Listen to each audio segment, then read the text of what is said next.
하나님의 평화가 여러분과 함께하기를 주의 이름으로 축복합니다. 오늘 우리에게 주시는 하나님의 말씀은 에베소서 6장 10절과 11절 말씀입니다. 새번역 성경으로 본문을 읽어드리겠습니다. 여러분은 주님 안에서 그분의 힘찬 능력으로 굳세게 되십시오. 악마의 간계에 맞설 수 있도록 하나님이 주시는 온몸을 덮는 갑옷을 입으십시오. 어떤 연세 많으신 분이 이런 이야기를 하시더군요. 자신이 어렸을 때는 도깨비가 자주 출몰했는데 전기가 들어오고 세상이 밝아지니 도깨비나 귀신의 활동이 사라졌다는 것입니다. 그 이야기를 듣고 한참 생각했습니다. 과학기술의 발전으로 영적인 존재들의 활동이 사라진 것인가? 아니면 어둠에 대한 인간의 원초적 두려움이 만들어낸 신화와 전설이 문명화와 더불어 사라졌을까? 인공지능의 시대에 마귀, 귀신, 영적인 존재에 대해 어떻게 이해해야 할까? 현대인들은 마귀의 실체에 대해 대수롭지 않게 생각하거나 또 기독교인들도 이것을 구태여 신경 쓰지 않으려고 합니다. 마귀니, 악한 영이니, 귀신이니 하는 것들을 지나치게 강조하는 것도 문제이지만 이것을 타부시하거나 별것 아닌 것처럼 넘어가서도 안 됩니다. 성경은 어둠의 권세, 악의 실체에 대해 경고합니다. 바울 서신에 따르면 마귀는 믿는 자들을 넘어뜨리기 위해 온갖 방법을 동원해 공격한다고 합니다. 믿는 자는 효과적인 방어와 또 싸움을 위한 영적 준비가 되어 있어야지요. 오늘과 내일은 영적 싸움에 대한 내용을 다루도록 하겠습니다. 인도 힌두교인의 집에 들어가면 현관과 거실에 험악하게 생긴 도깨비 탈이 걸려 있습니다. 무서운 귀신이 이미 이곳을 지키고 있으니 나쁜 귀신은 얼씬도 하지 말라는 신호입니다. 알지 못하는 세계와 존재에 대한 두려움은 민간 신앙을 만들고 도깨비 탈과 같은 것을 맹신하게 합니다. 눈에 보이지 않는 영적 실체에 대한 두려움, 또 그것들이 해코지할지 모른다는 두려움 때문에 인간은 눈에 보이는 상징과 의식으로 안전장치를 만들어 놓습니다. 인간이 강한 것 같지만 너무 연약하고 무방비 상태에 노출되어 있습니다. 바울은 에베소서 6장에서 악한 자, 마귀는 불화살을 쏜다고 합니다. 귀신탈을 걸어놓고 부적을 붙이고 주문을 외운다고 해서 마귀의 공격과 시험을 피해갈 수 있는 것이 아닙니다. 바울은 그리스도인이여 마귀와의 싸움을 위해 하나님의 전신갑주를 입으세요라고 당부합니다. 바울 시대에는 에베소의 각종 미신, 우상 숭배와 관련된 제사와 민간 신앙이 성행했습니다. 항구를 끼고 있었기 때문에 수많은 신화와 영적인 존재에 대한 이야기들이 사람들의 입에 오르내렸습니다. 바울은 에베소서 6장에서 여러분은 마귀를 대적하는 싸움을 하세요라고 말씀합니다. 독일 성서공회 해설집은 이 부분을 이렇게 해석합니다. 마귀와 그것을 따르는 악한 영들이 아직도 활동하고 있고 그리스도인을 넘어뜨리기 위해 시험하고 있다. 우리 현실 속에 일어나는 각종 문제들, 인간에 관한 문제, 갈등과 폭력, 전쟁과 의식의 붕괴, 죄를 부추기는 각종 활동 뒤에는 마귀의 역사가 있다는 것을 간과해서는 안 됩니다. 그러니 아무 생각 없이 되는 대로 세상에 떠밀려 살지 말고 영적 세계에 대한 경각심을 가지고 살아야 합니다. 마귀는 죄를 쫓아가는 데서 기쁨과 이득을 얻도록 동기를 부여합니다. 하나님은 없고 에고, 자기애에 집중하게 합니다. 죄를 짓게 만들지만 죄책은 느끼지 못하게 합니다. 혹은 지나친 죄책으로 파멸에 이르도록 충동질합니다.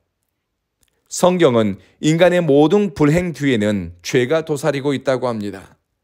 마귀는 인간의 생각과 마음 속에 죄 지을 궁리를 하게 만들고 죄를 쫓아가는 욕망을 부추깁니다.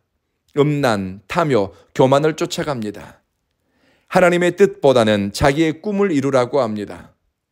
거룩한 삶에서 오는 기쁨보다는 육신의 정욕, 안목의 정욕, 이생의 자랑을 탐하게 합니다. 마귀는 본래 거짓의 아비인지라 하나님을 떠난 사람은 참 길을 찾지 않고 또 참 사람의 도리를 배우지 않습니다. 하나님은 생명을 살리고 풍성케 하지만 마귀는 생명을 파괴하고 무너뜨리고 모든 선한 것과 아름다운 것, 거룩한 것을 망가뜨립니다. 인공지능이 발달하고 과학기술의 진보가 새로운 차원의 삶을 살 수 있게 한다 하더라도 죄에 사로잡힌 인간은 마귀의 유혹과 악한 영들의 공격에 노출되어 있습니다. 선 것 같지만 방심하면 넘어집니다. 의식하지 않으면 믿음과 사랑의 길을 따라가기 어렵습니다.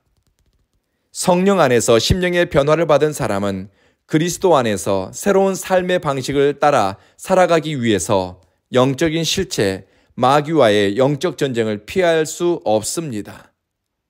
바울은 그리스도인의 영적 전쟁에 대해 경각심을 촉구하면서 우리의 힘의 근원이 어디에 있는가 소개합니다.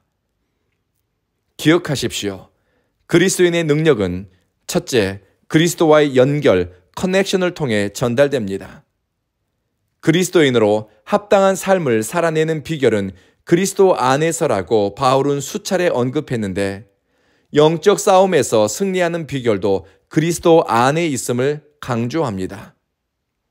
성도의 삶이 성숙해지고 견고하고 물리적 시험이든 영적인 시험이든 이것을 넘어설 수 있는 비결은 그리스도 안에 그리스도와 연합되어 사는 것입니다. 이것은 예수로 먹고 마시며 그리스도와 더불어 호흡하며 사는 것입니다. 매 순간 예수를 찾고 의지합니다.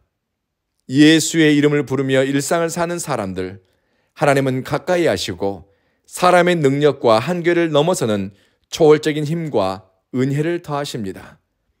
그리고 성도가 승리하는 비결은 강건해지고입니다. 그리스도인이 승리하는 비결은 훈련되고 마귀의 간계를 돌파할 정도로 충분히 강해지는 것입니다. 그런데 이 힘이 나에게서 나가는 것이 아닙니다. 그리스도 안에 있는 사람에게 전이된 혹은 덧입혀진 하나님의 능력입니다. 주님은 우리를 하나님의 군대로 부르시고 우리를 강한 용사로 만드시는 분입니다. 출애굽한 이스라엘은 자신들을 메뚜기 같다고 탄식했지만 하나님은 그들을 하나님의 군대가 될 것이라 말씀하셨습니다. 하나님의 인도하심에 길들여지고 주님의 뜻을 따라가는 것을 몸으로 익히고 주님의 능력으로 성벽을 뛰어넘기 위해 순종하는 사람은 하나님의 강한 군대로 준비됩니다. 하나님의 군대는 전신갑주, 하나님이 입혀준 군복을 입게 됩니다. 이 군복은 자기의 정체성을 드러내고 효과적인 싸움을 위한 공격과 방어에 필요한 것입니다. 구체적인 내용은 내일 다루도록 하겠습니다. 말씀을 마치겠습니다.